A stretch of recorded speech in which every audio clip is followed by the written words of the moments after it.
পুরো ঘটনাটা করানো হয়েছিল শুধুমাত্র একটা পলিটিক্যাল বেনিফিট নেওয়ার জন্য। যেই পলিটিক্যাল বেনিফিটটা বিজেপিকে বেনিফিটেড করেছে, কেন্দ্র সরকারকে বেনিফিটেড করেছে এবং অরবিন্দ কেজরিওয়ালের দলকে দিল্লি থেকে ক্ষমতা থেকে সরাতে তাদের বেনিফিট করেছে।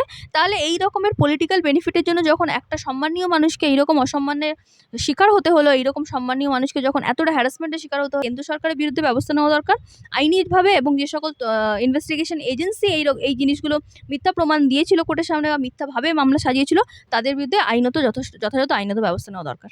মানুষ বুঝবে যে কারা দেশের আসল শিক্ষার জন্য কাজ করে, কারা দেশের আসল এমপ্লয়মেন্টের জন্য কাজ করে, কর্মসংস্থানের জন্য কাজ করে, এবং মানুষকে কারা আবেগে ভাসিয়ে দিয়ে মানুষকে পথভ্রষ্ট করে দিয়ে কারা শুধুমাত্র ভোট নেওয়ার চেষ্টা করে। সেই বিষয় পার্থক্যটা মানুষ যখন বুঝবে, তখন আমি মনে করি দিল্লির মানুষ আবার অরবিন্দ কেজরিওয়ালকে ক্ষমতায় ফিরিয়ে আনবে। কেজরিওয়ালের বিরুদ্ধে যে আবগারি মামলা হয়েছিল, সেই আবগারি মামলায় একদম 23 জন সহ কেজরিওয়াল সহ আজকে বেকসুর খালাস করলো আদালত। কি বলবেন এই বিষয়ে?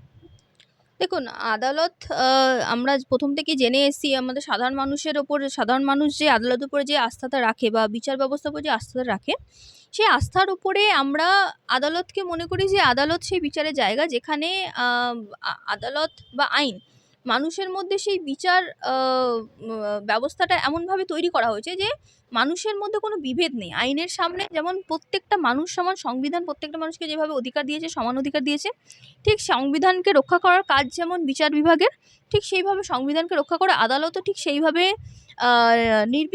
আদালত ঠিক সেইভাবে বিচার করে যেখানে প্রত্যেকটা মানুষ সমানভাবে বিচার পায়। এবং আজকের এই রায় দেখে আমারও ঠিক সেই জায়গাটায় বিশ্বাস হয়েছে যে রায় কোথাও একটা গিয়ে সবসময় মানুষের অধিকার রক্ষার জন্য যে রায়, আদালত মানুষের অধিকার রক্ষার জন্য কাজ করে, আমরা আইনজীবীরা মানুষের অধিকার রক্ষার জন্য কাজ করি, এবং সবশেষে যেটা আসল উদ্দেশ্য সেটা হলো ন্যায় প্রতিষ্ঠা করা, সত্যের জয় করা। তো দিল্লির প্রাক্তন মুখ্যমন্ত্রী অরবিন্দ কেজরিওয়ালের যে জেলে পাঠানো, ওনার বিরুদ্ধে যে মামলাগুলো, ওনার বিরুদ্ধে যেই অ্যালিগেশনসগুলো ওনার এগেনস্টে নিয়ে আসা হয়েছিল, সেই অ্যালিগেশনসগুলো পুরোপুরি বেসলেস ছিল। আমরা সকলেই জানি সেই অ্যালিগেশনসগুলো। এবং তৎকালীন মুখ্যমন্ত্রী থাকাকালীন অবস্থায় ওনাকে যেভাবে অ্যারেস্ট করা হয়েছে, যেভাবে ওনার মুখ্যমন্ত্রীর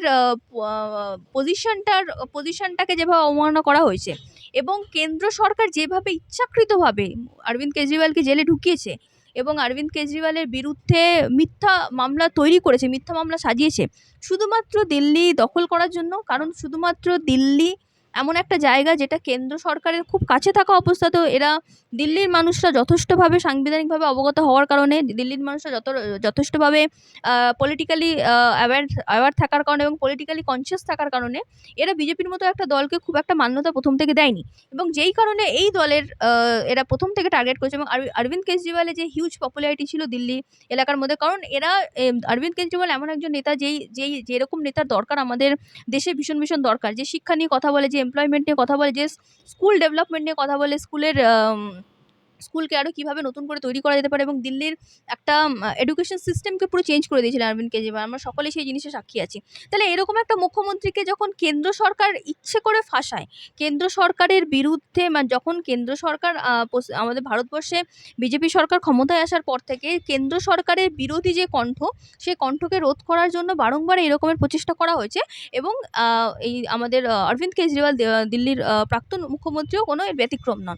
তো অতএব এখানে বিষয়টি ইনভেস্টিগেশনের আন্ডারে ছিল, বিষয়টি কোর্টের আন্ডারে ছিল। এবং যথাযথ ইনভেস্টিগেশন হওয়ার পরে যখন রায় হচ্ছে, তখন আমি বলবো এখানে যে ইনভেস্টিগেশন এজেন্সি বা সিবিআই বা যারা এখানে অরবিন্দ কেজরিওয়ালকে অ্যারেস্ট করালো, যারা এই অ্যালিগেশন আনলো, যাদের জন্য তাকে দীর্ঘদিন জেলে থাকতে হলো, এরকম একটা সম্মানীয় ব্যক্তি, দিল্লির প্রাক্তন মুখ্যমন্ত্রী, এবং যখন ওনাকে গ্রেফতার করা হয়েছিল সেই অবস্থায় মুখ্যমন্ত্রী ছিলেন, সেই অবস্থায় যখন ওনাকে অ্যারেস্ট করা হচ্ছে, তখন এনাদের বিরুদ্ধে যে ব্যবস্থাটা, সেই ব্যবস্থাটা ইমিডিয়েটলি নেওয়া হোক। কারণ একজন সম্মানীয় ব্যক্তিকে এইরকম একটা মামলায় যখন গ্রেফতার করা হয়, তাকে দীর্ঘদিন জেলবন্দি করা হয়, এবং জেলবন্দি করার পরে সেই জিনিসটাকে যখন পলিটিক্যাল বেনিফিট নেওয়া হয়, কারণ পুরো ঘটনাটা করানো হয়েছিল শুধুমাত্র একটা পলিটিক্যাল বেনিফিট নেওয়ার জন্য, যেই পলিটিক্যাল বেনিফিটটা বিজেপিকে বেনিফিটেড করেছে, কেন্দ্র সরকারকে বেনিফিটেড করেছে, এবং অরবিন্দ কেজরিওয়ালের দলকে দিল্লি থেকে ক্ষমতা থেকে সরাতে তাদের বেনিফিট করেছে।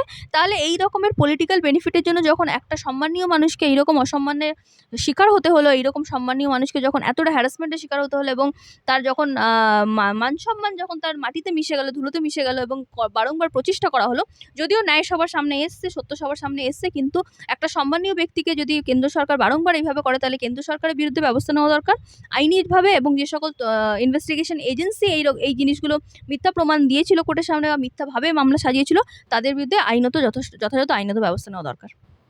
একদম মিডিয়ার সামনে যখন আসলেন কেজরিওয়াল, একদম কান্নায় ভেঙে পড়লেন, দেখলাম আমরা সেই ছবি।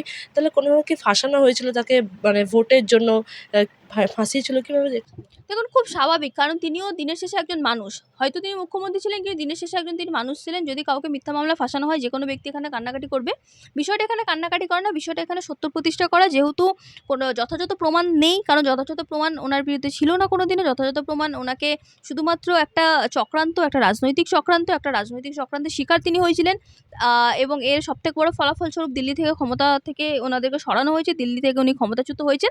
কিন্তু আমি মনে করি মানুষ আবার এই রায় দেখে মানুষের মধ্যে আবার কোথাও একটা গিয়ে মানুষের বিবেক কাজ করবে। মানুষ বুঝবে যে কারা দেশের আসল শিক্ষার জন্য কাজ করে, কারা দেশের আসল এমপ্লয়মেন্টের জন্য কাজ করে, কর্মসংস্থানের জন্য কাজ করে, এবং মানুষকে কারা আবেগে ভাসিয়ে দিয়ে, মানুষকে পথভ্রষ্ট করে দিয়ে, কারা শুধুমাত্র ভোট নেওয়ার চেষ্টা করে। সেই পার্থক্যটা মানুষ যখন বুঝবে, তখন আমি মনে করি দিল্লির মানুষ আবার অরবিন্দ কেজরিওয়ালকে ক্ষমতায় ফিরিয়ে আনবে।